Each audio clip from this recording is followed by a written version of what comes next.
Another year, another reading wrap up. I have been waiting to do this ever since I started videos. I have been waiting to do this actually before I started making videos, so I'm very, very happy that I get to do this for the very first time. Last year I hoped I would, and it didn't happen, so here we are.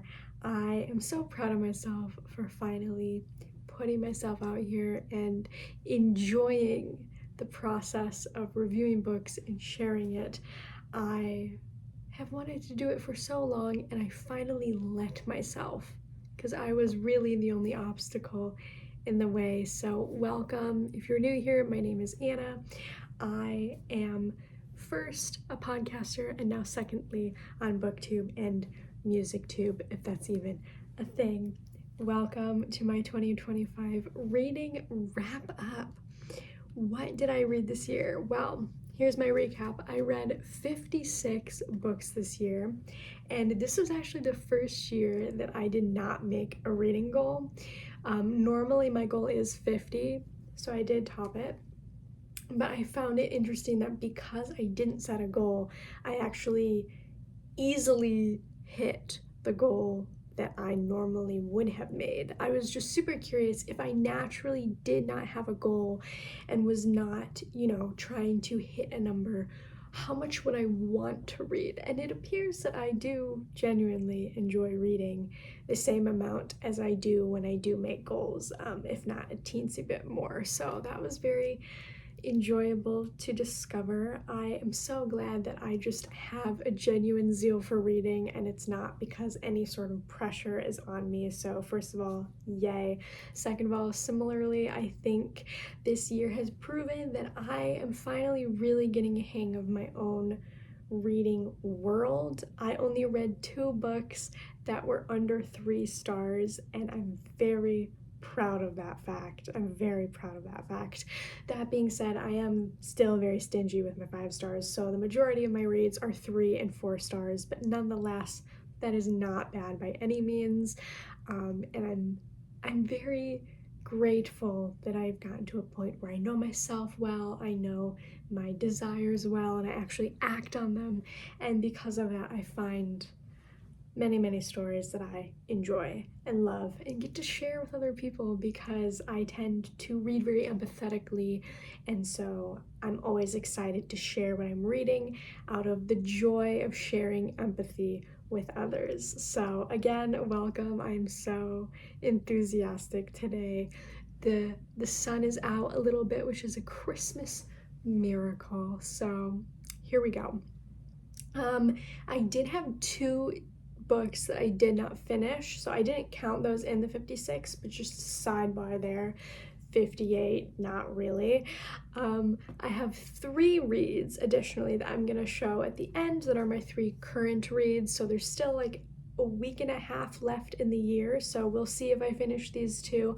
I'm very much a completionist, so it bothered me that I couldn't include every single day of the year in this video, so I'll probably wrap up what I do end up reading, if I complete anything in the next week and a half, in a future video. So don't worry, I will include it, because it doesn't make sense to include it in the 2026 one. So it's the weird in-between time that doesn't work with video filming, so there you go. And then just wanted to note for funsies that 4 of the 56 books I read were rereads for me, so had a little bit of a nostalgia, and needed it a little bit because I was so stingy with my 5 stars. I only had 5 stars, and 2 of them were 2 of my rereads. So luckily I knew that I was a little deficient of 5 stars and made a couple good choices to reread some all-time favorites, so brought the serotonin up. Okay, I have no idea how I'm going to do this. Obviously, I don't want it to take 3 hours, but I do still want to be thorough, because that's the type of video that I enjoy. So we'll just see what happens. Are you good with that? I hope so. So the 2 books that I was like, I'm not even finishing this. One of them I barely got into at all. The first one, there's a theme, they're both pretty dense, and I don't even think they're necessarily bad books by any means, but was certainly not in the brain space to be reading either of them, but I also don't really think I have the amount of gumption to ever pick them up again, so that's also why they're do not finish. Sometimes, occasionally, I will set a book down and be like, you know what, I think I will pick it up in the future. These two, I was like, I think we're just killing them for myself, and that's okay. They don't have to have a resurrection.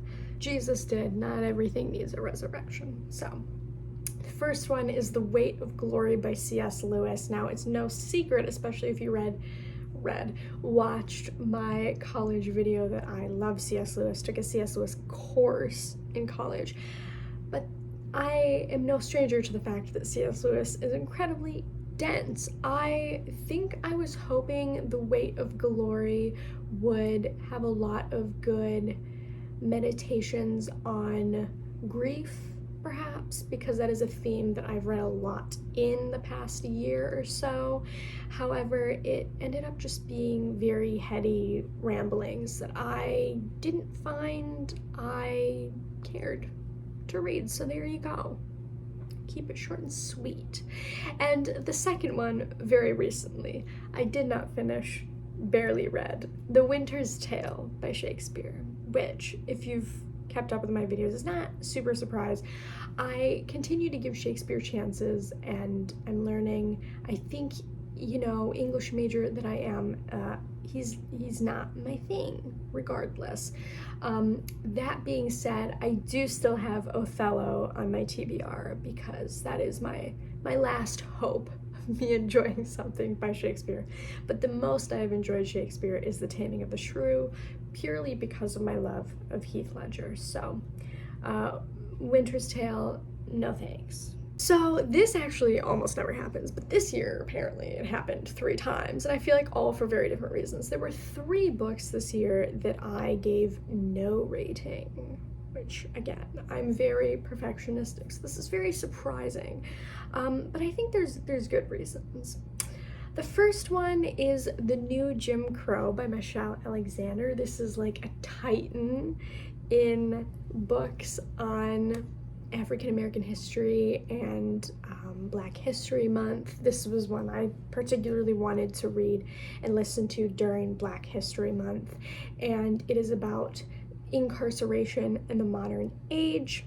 Definitely worth the read. A lot of dense research, very thorough, going into our systems in the US and how that affects everything from like housing to prison, of course, to opioid epidemic. I feel like it went on for quite a while.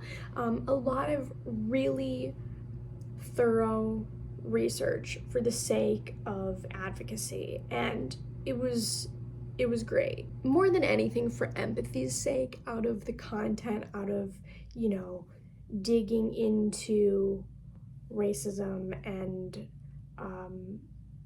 Black violence and history and all of these important topics, it just felt strange to give something like that a rating, because it's like these are just like facts and issues, and this doesn't feel like the type of thing that you rate, but it's something that you experience and then you share with more people and you advocate for, and all of these verbs, but I would not say you rate it.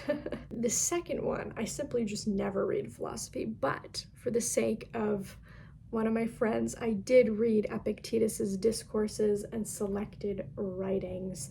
And yeah, I just have no frame of reference with philosophy, but also, again, it's like, you can have the philosophy that you have. Is it for me to rate? I don't think so.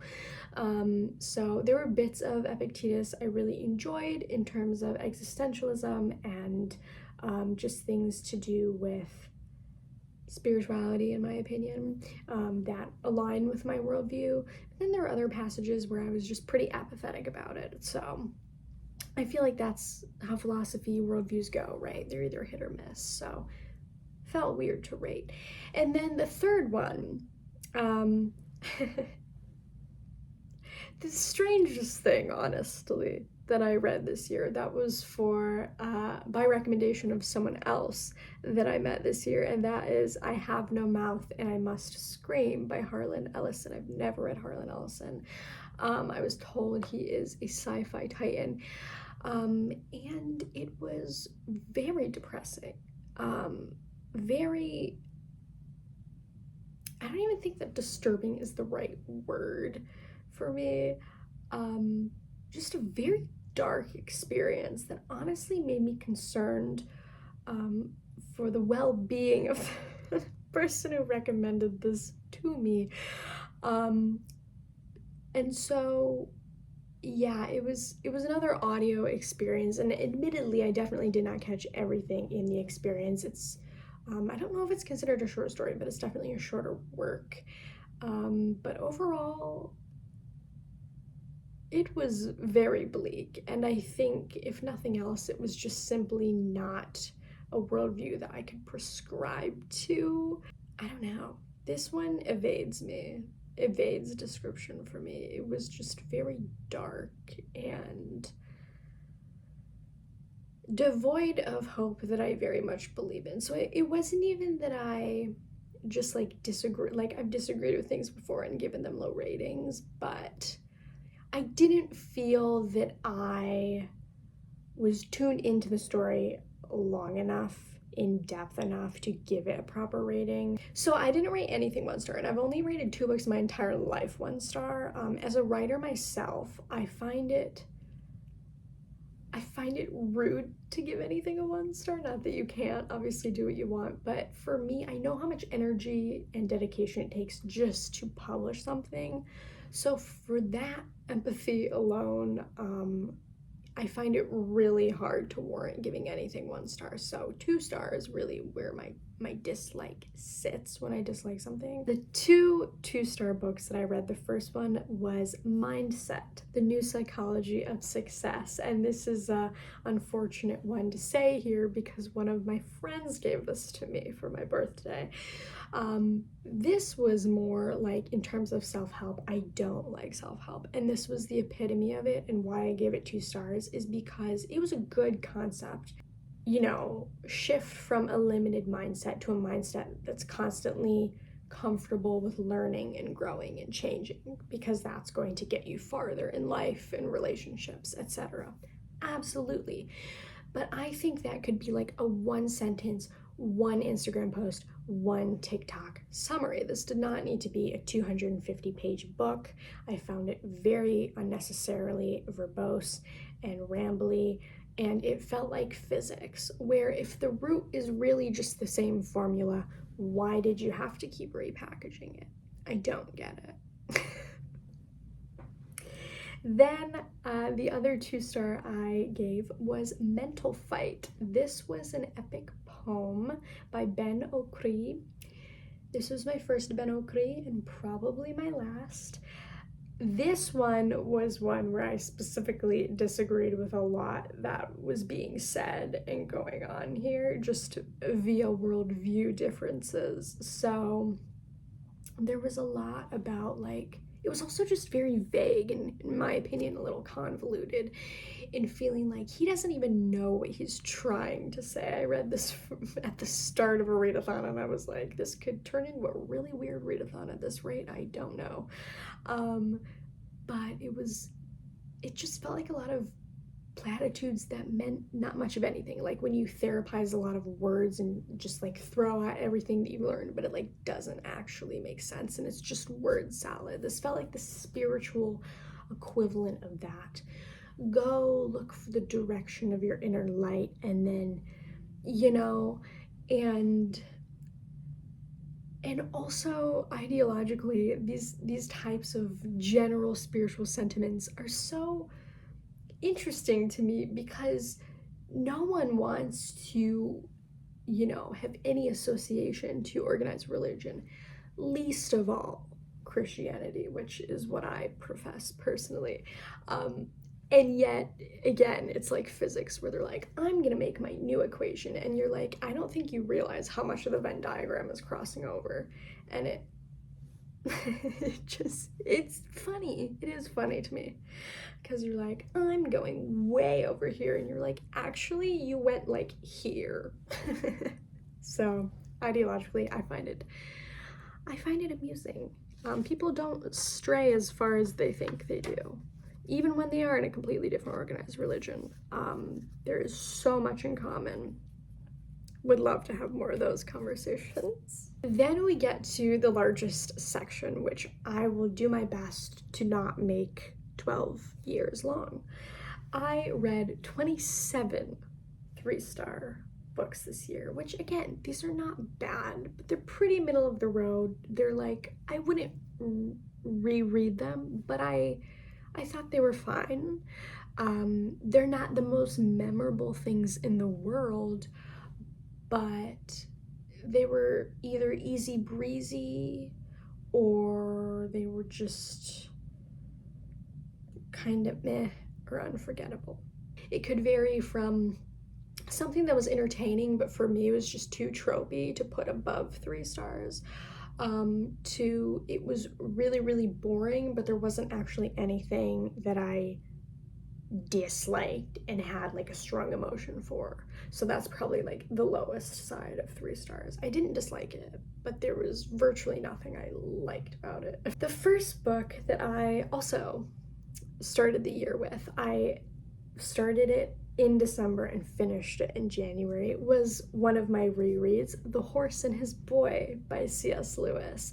This was one of, if not the only Narnia book that I never reread in my college class, so I didn't remember it, and I was really curious if my feelings toward it would change, if I would appreciate it a lot more. I think I did appreciate it more than when I first read it as a kid, especially having the full context of the series much fresher, going into the one book in the series that for me always felt the most disconnected. But I still didn't love it. It was still my least favorite in the series.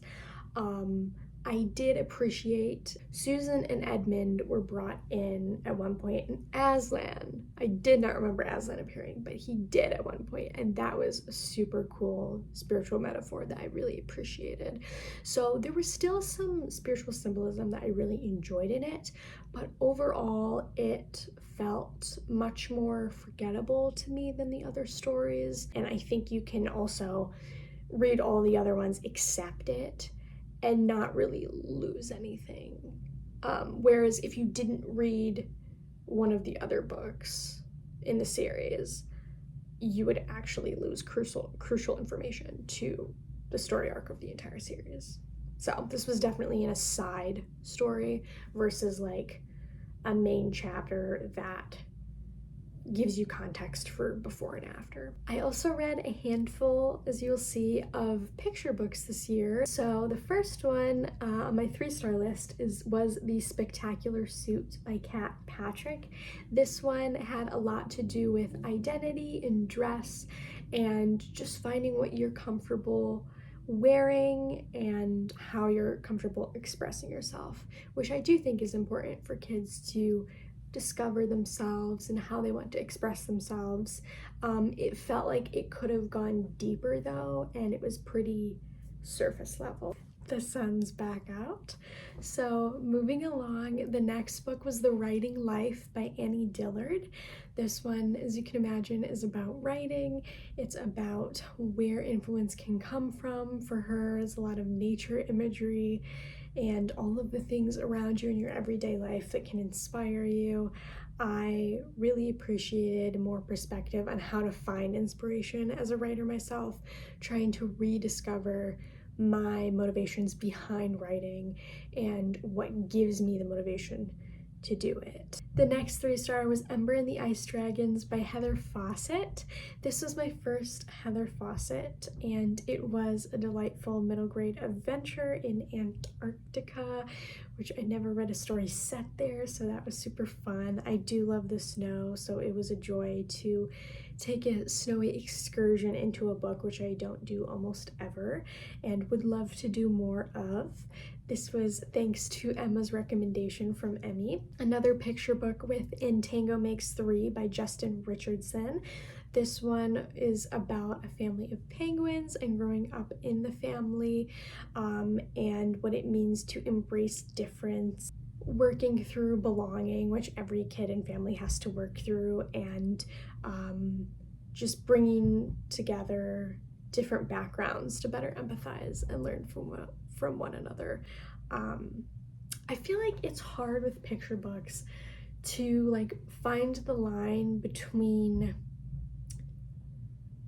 the theme and the takeaways of like not wanting to be preachy, but at the same time wanting it to be more of a meaty story. I don't know. I find that there has to be a line between narrative and takeaways for it to really last for me. But you have to make every word count, and that can be a challenge. Again, we have another picture book. This one's also about penguins. Penguin Problems by Jory John. I feel like this one's much older and more beloved. Honestly though, I don't remember this one as well. It was about a cute penguin, and that's about all I can remember. I feel like it was similar to like Embracing Who You Are. The next 3-star is Chess Story by Stefan Zweig. I wanted to read this for a while from both Emma and Carolyn's reviews. I did listen to this one because my library did not have a physical copy, and so this is another one where I don't remember every detail. I'm sure there's honestly a good chance my rating could go up if I'd physically read it. And so this was like me desperate for an audiobook when I was doing a lot of travel, and so this was a shorter book, so I picked it up. There was, I remember, a lot of fantastic discussion points, layered themes with power and control, you know, chess and war. There were a lot of good parallels to sink your teeth in. I think this would be an ideal physically annotate, but that was not my experience with it. And so this one I think was really just victim to the method and brain space through which I read it. I think it could easily have a higher rating if I read it again, and honestly I probably should, because I feel like I half listened to that one. Next one is a long-known classic that I only just read for the first time. I had seen the movie previously. That is Flowers for Algernon by Daniel Keyes.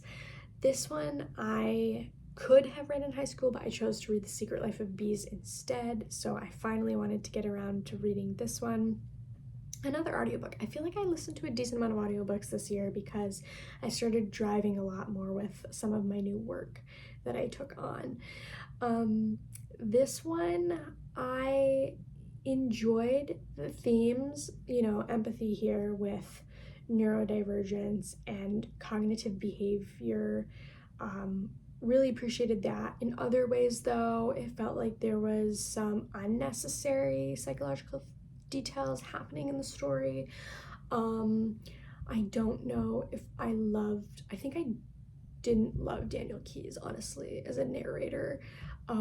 I didn't love some of the assumptions or framing through which he made Charlie. I think I don't relate to Daniel Keyes. So I'm just gonna leave it there. The next one is a poetry collection called What Kind of Woman by Kate Baer. This one I found through a local bookstore and wanted to pick it up. I love poetry collection, which I know not everyone does, but this one had a lot to do with femininity, which is a theme that I love reading about in poetry. I love finding identity in poetry and emotional expression and resonance in emotions in poetry, so I love doing that with female-centric poems especially. So it delivered, but it was not overtly emotional gripping in ties to emotional overlap, so it just sat at 3 stars there. The next one is Saving Winslow by Sharon Creech, an iconic childhood author I grew up with, loved Walk Two Moons. This one was about a donkey and a family, and it was another audiobook, another short and easy listen, enjoyable, but not really overly memorable. So there's the reservation there. The next one is one I have a physical copy of, and it is After Dark by Haruki Murakami, which you might have seen if you watched my spring readathon. This one I really loved the concept of that it happens throughout the span of a night. So it starts just before midnight and it ends at 6:50 in the morning. We follow a couple characters as they work through relational dynamics with friends, romance, and there is a lot to be said about nighttime, about what types of things go on at nighttime that maybe aren't happening during the day. There's a little bit of like IT type work mixed in. It's written very much like a film camera, so it's very quick and easy to read and follow along with, but also because of that I really didn't feel invested in the characters because it was so blunt and straightforward in the style. I don't think I'm gonna pick up any more Haruki Murakami. I think he's just less personal in his writing than what I enjoy reading. It's not bad by any means. He definitely got like the exact pictures across that he wanted to, but I also wonder if part of it is maybe not loving the English version, perhaps. The next one, another poetry collection, 1,000 Mornings by Mary Oliver. This was a wonderful nature collection, which is what she is great at, her bread and butter, but they all kind of blend together when you read a lot of nature, Mary Oliver. So I can't say any of the poems in the collection particularly stood out, and that tends to be why poetry collections will be 3 stars, whereas more memorable collections will be 4 or 5 stars. This one I know was the longest book on my TBR that I finally read this year, and it is a children's classic that I feel like one of the last people in the world to read, and that is Anne of Green Gables by L.M. Montgomery. I enjoyed Anne's story. I had seen a play version back in the fall last year, and so I knew that I wanted to pick it up soon, and I was glad I got to this year in the summertime, but it did feel a little more saccharine and children's fiction as it is, but like more than I was hoping. I think I was hoping for it to be a little more long-standing into adulthood, and it kind of felt like something I feel more disconnected to, but it does walk you through like grief really well and friendship really well and like first relational conflicts really well. So there's a lot of good content for coming of age itself, but I feel like coming at it for the first time as an adult, it just didn't have, I think, the effect that it's supposed to have because I'm not the target audience. Some you can come to fresh as an adult and it's like universal and fantastic and it doesn't matter that you're an adult, you know, but sometimes I come to children's classics and I'm like, oh, I feel like an adult reading a children's classic. Does that make sense? The next one is like the most boring 3-star as you would imagine it to be. The Old Man and the Sea by Ernest Hemingway. I read this one because I love my dad, plain and simple. This is one of his favorite classics. I love classics, but more than that, I love my dad. So I picked up The Old Man and the Sea, even though I'd read a Hemingway before and did not care for it. I did like this one more, but not by much. I found it boring, but I at least didn't hate it and dislike it, which is what I thought of to have or have not. I feel like you have to really love fishing and love all the details about fishing to really rate over 3 stars for this one. It is for a niche audience, but I do understand why my dad enjoyed it. There are some spiritual allegories and symbolism in especially the end of the story, but I just think those symbols and allegories, while I enjoy them in and of themselves, are done better through other devices and stories. So not my preference, but I can respect why my dad likes it. My dad also is a huge Fisher. Next one is another nonfiction. This one I have a physical. Meet Generation Z, Understanding and Reaching the New Post-Christian World. This one I just love Gen Z, and technically am part of Gen Z. I start Gen Z, supposedly, depends who you ask. I read this because I started supporting my college ministry this year through my church and wanted to get a theological perspective on the generation as a whole. Which it like kind of did what I wanted it to do, but also didn't, hence the reservations. I liked what it had to say about being a product of the new technological developments Gen Z was raised in terms of how they form and maintain relationships, but also the ways that their particular generations of parents maybe shaped them, because I have boomer parents, but like most Gen Z does not, and probably more so has Gen X parents or even like elder millennial parents. And you're shaped by the technology and such that you grew up with, but you're also shaped by your parents' sociology as well. And so that was a really good perspective shift to focus on, okay, like I know this is how I'm raised, but that's not necessarily how my Gen Z peers are raised, which is also why I'm one of the cuspers, because my parents are older than a lot of the other parents of peers around me. And it does change your upbringing. It changes the various conflicts that you have to deal with and the different ideological differences among generations that you have to deal with. So I really appreciated that. Talking about theology in general, your comfort with talking about theology, your discomfort with it, also comes from your parents, also comes from if you ever went to church or not, regardless of whether or not you're currently a Christian. There's so many factors, and I feel like it only scraped the surface, and it could have done a lot more, but there was a lot of good statistics and research genuinely brought in, and I did appreciate that. This summer we crossed Europe in the rain.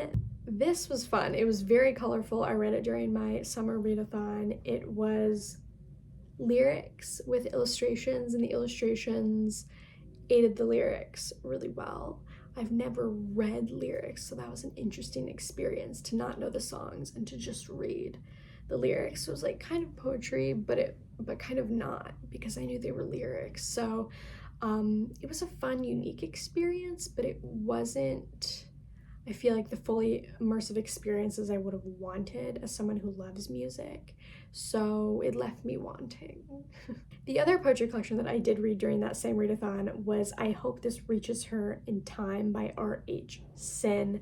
This one was more feminine themes, but I felt it was a little more carbon copy of some of the other authors I've read, such as Amanda Lovelace and Rupi Kaur. So I think it had potential. It was like starting to stand up on legs, but then it was also tropey at the same time.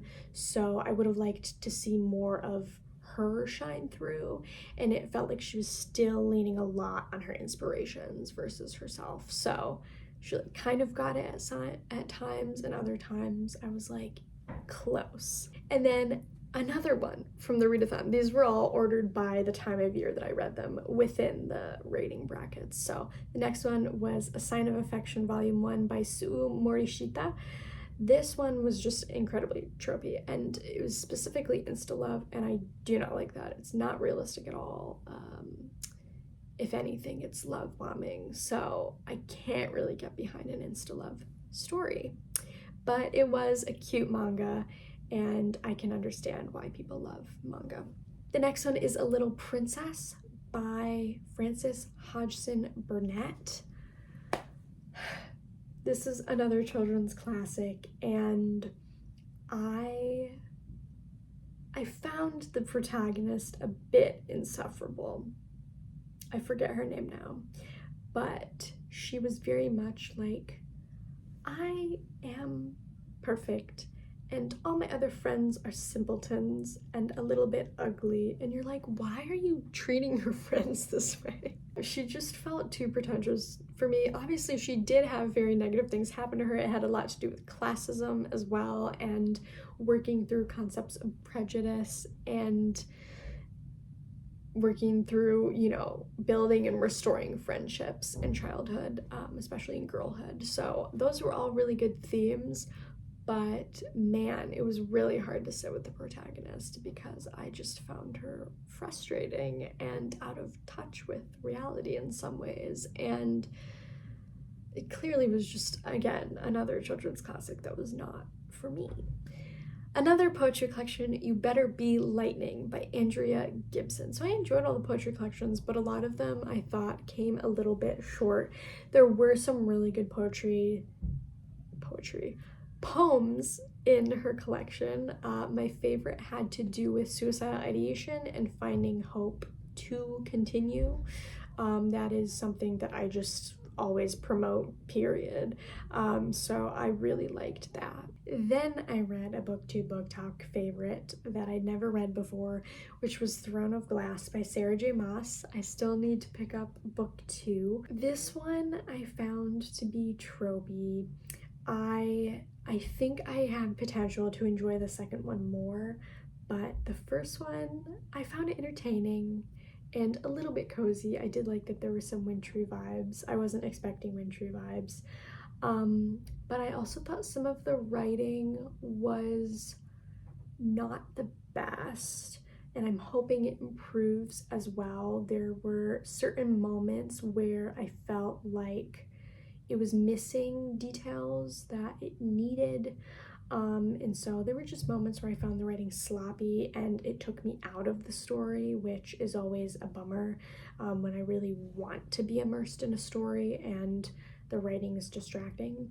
This was like from my love triangle period of the year, but I honestly forget their names now because I was so fixated on The Summer I Turned Pretty instead.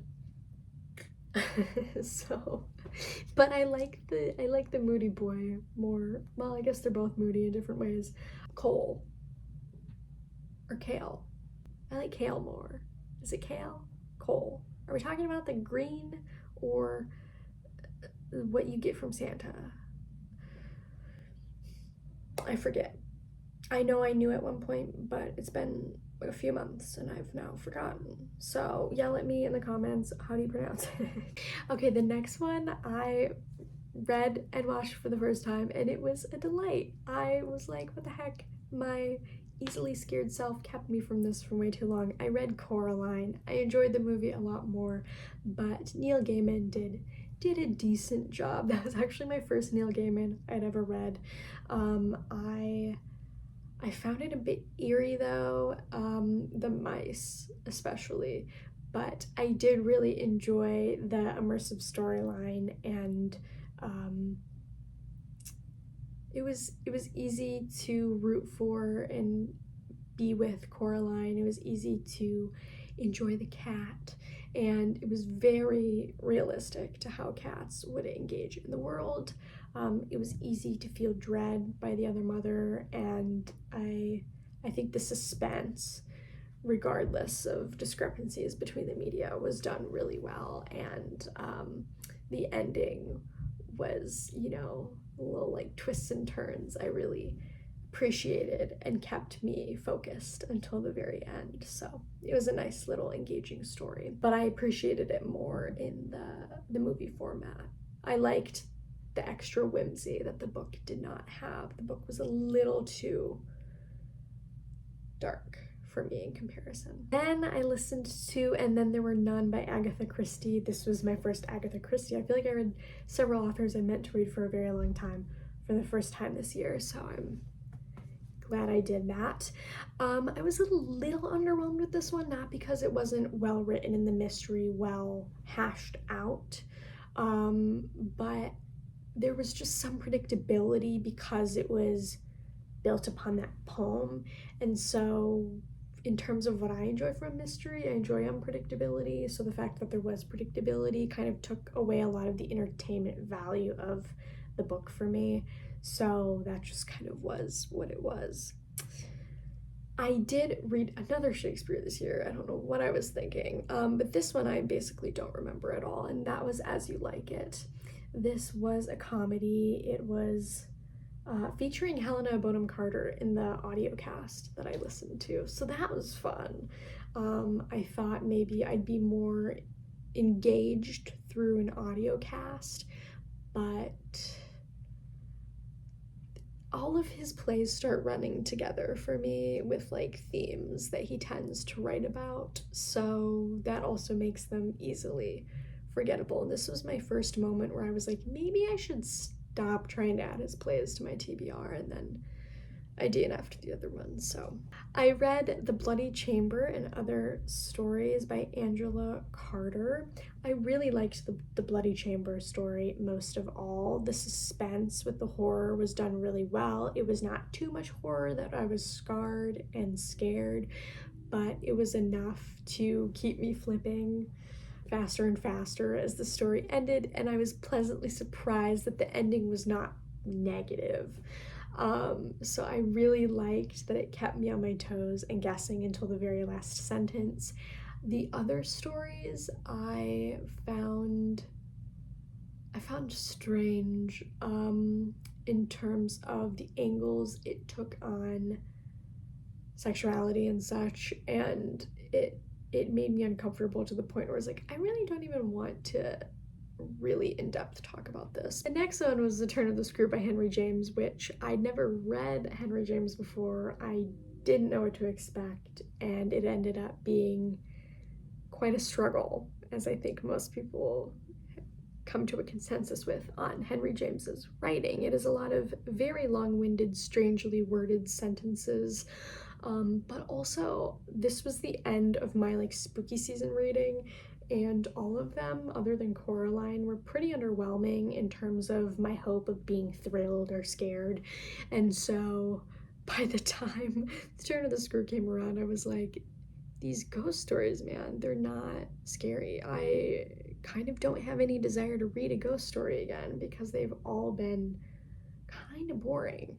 So I don't have a good connotation with ghost stories at this point. And then the last 3-star I read, that was my biggest reading feat of the year because it's large and in charge, was 101 Stories by O. Henry. These are all short stories because you might know O. Henry, there's still a short story award that at least annually goes out, if not more often, because he was prolific at short stories. Yeah, this was almost 800 pages of short stories, and it was a slog. But again, love my dad.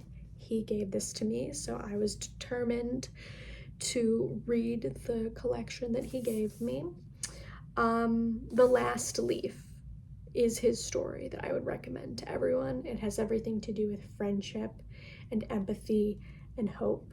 So do yourself a favor and read that. You can find a free PDF version online if you just Google The Last Leaf by O. Henry. You can read it right now. Take 10 minutes. You might cry. It is so sweet. Most of the stories didn't care much for. He does do well with twists at the end of short stories, but eventually, especially when you're reading a collection this large, you can see them coming. More so, my issue with many of these stories was there was a bit of racism, especially, and so that was just not enjoyable. Hi friends. So unfortunately, I have to do a recap of my 4 and 5 star reads because I had a fuzzy on my lip the entire time. So this is not going to be as detailed as it was previously because I simply don't have the energy. I apologize. But if I have any particularly strong urges to say anything about any of these, I will. The first book that I gave 4 stars was I Want to Trust You, But I Don't by Lisa TerKeurst. I think it's funny that I started talking about distrust, and that's when my content got scrapped. I really needed to wade in distrust a year ago, and it paid off. God is not like humans, but it's easy to feel like he is because all we know physically, face to face, and verbally are relationships with humans. So really appreciated that one. The picture book Connor Kissed Me by Zehava is about consent, and it was fantastic. I wish I had something like that as a little girl. I Am Bold by Andy Powers is another picture book that's about being loud and how it can be just as stigmatized as being shy and quiet. Sonnets to Orpheus by Rainier Maria Rilke, one of my favorite poets, and certainly one of my favorite poetry collections of the year.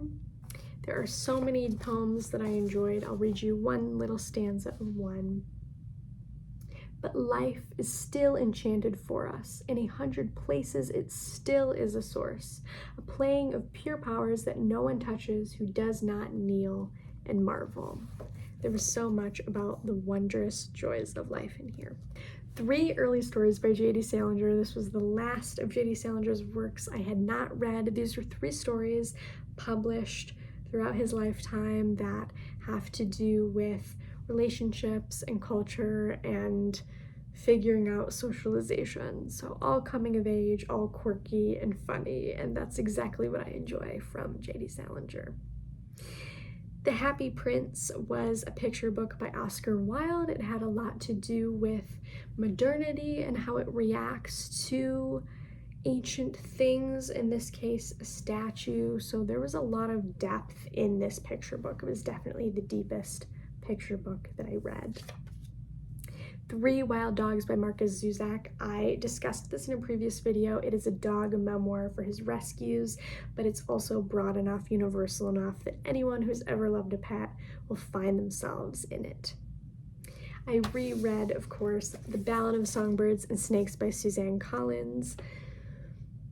I still wish I could have had more empathy for Coriolanus Snow, but there are mental illnesses that are very abrupt and sudden. I appreciated the analysis of his desperation in poverty turning into desperation for power. There are a lot of good parallels to meditate on. Night Sky with Exit Wounds by Ocean Vuong. This had so many good poems on heritage and working through cultural events like wars that have impacted you and the other generations in your family. Change Sings, a poem/song by Amanda Gorman, all about change. Notes on Grief by Chimamanda Ngozi Adichie. I recorded this in a reading vlog earlier this year. It is a memoir for her father who passed during COVID and all of the weird systemic ways that we reacted to grief and prejudice towards death during 2020 through 2022, as well as an homage to Nigerian culture. Yukon Ho, a Calvin and Hobbes collection. These were my childhood and a delight. It's so fun to find new collections, even now in adulthood, and enjoy more laughs. Piranesi by Susanna Clark. I talked about this previously, but never has a setting been bigger and more entrancing and magical, and I've never read a setting that compares to this, ever. This was fantastic. The Days Are Just Packed, another Calvin and Hobbes collection. Penelope by Marilyn Kay, based on the rom-com. This is very cozy in its nostalgia and tropiness, but also very freeing in its coming of age for an older woman in her 20s. I love rom-com wholesome vibe. That's also an older, more mature woman, and I look forward to reading more stories like that.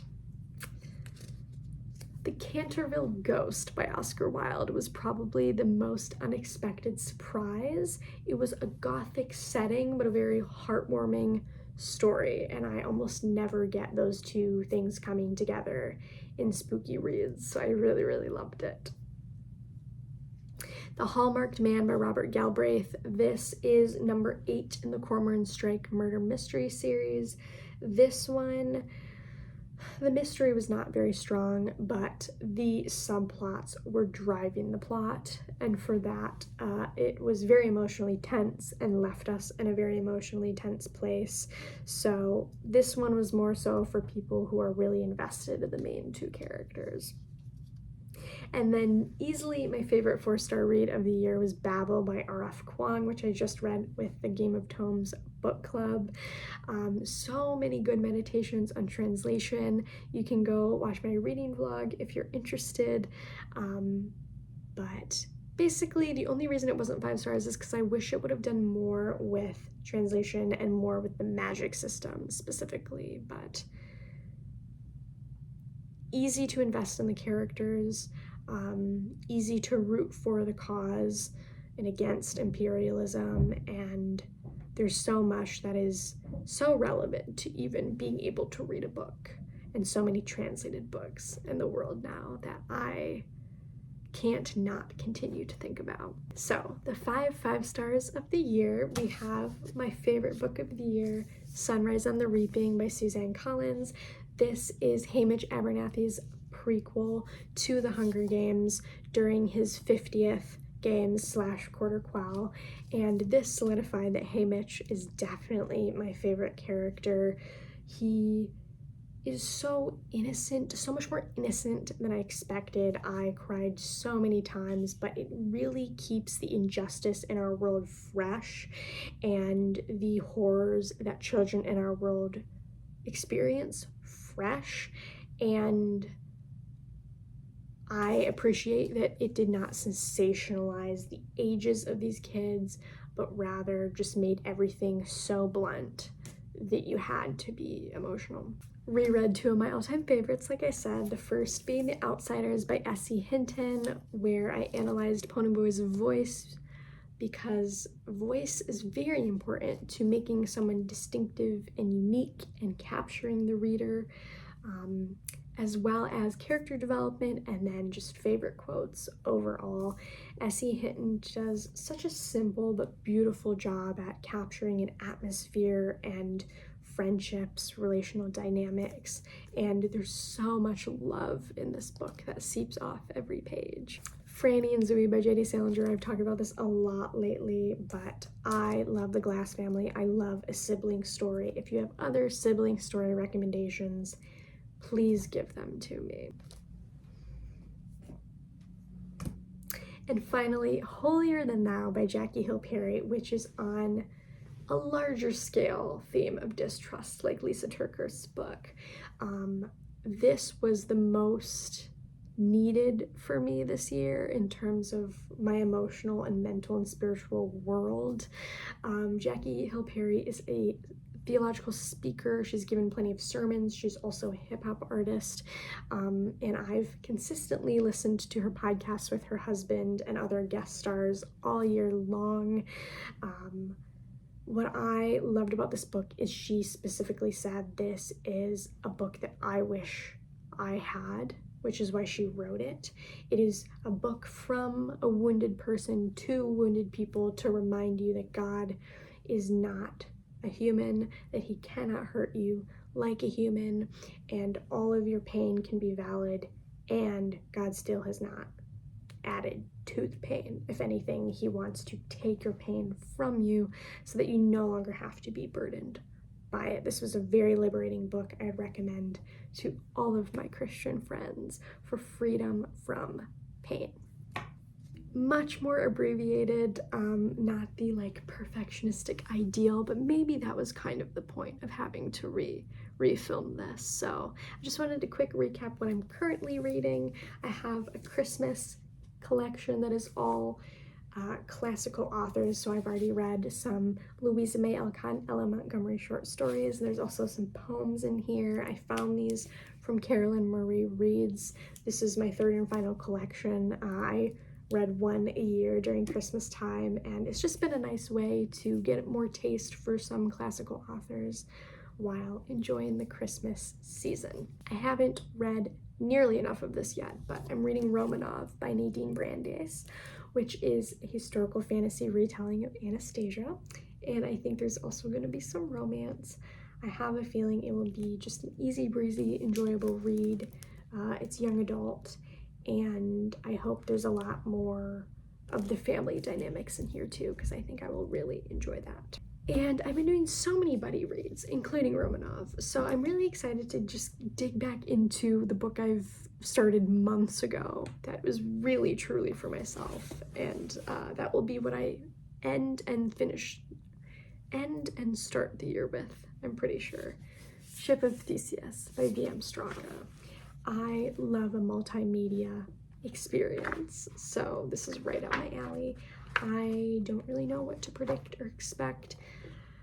The hardest part is going to be refreshing what all I read so far, because it's truly been months, but yeah, I'm looking forward to it. Let me know if you read any of these, if any of them stuck out to you. Let me know what your favorite book or books of the year were and what you're most looking forward to reading in the new year.